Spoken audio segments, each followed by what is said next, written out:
For more than a century, this opulent museum outside Brussels was a symbol of Belgium's colonial past. It was created by King Leopold II with wealth amassed from his kingdom's plunder of Congo. Its exhibits portrayed Africans as savage and primitive. Hundreds of Congolese people were put on display in a human zoo.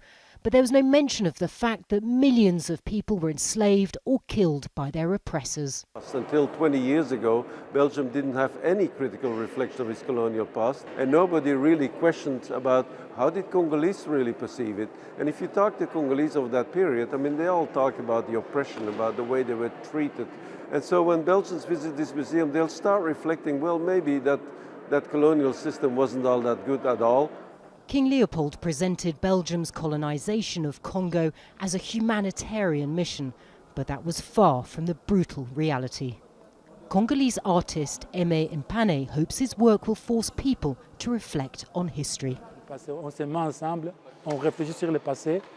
It is thinking together about the past, the present, and making sure what happened never happens again, and to end stereotypes and decolonize the image of Central Africa.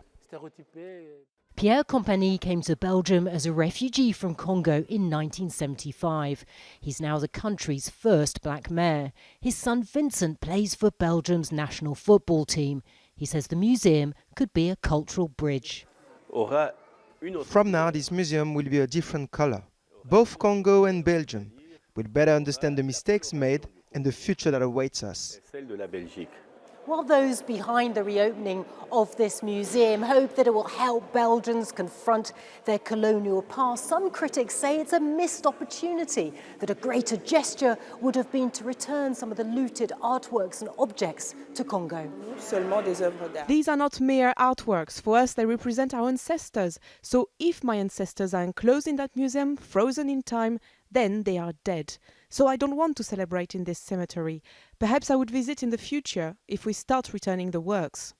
State museums across Europe have come under increasing pressure from campaigners to return objects taken from Africa. They say it would address some past injustices, but also force people in former colonial powers like Belgium to know and confront a history that for too long has been ignored. Natacha, Butler, Al Jazeera, Brussels, Belgium.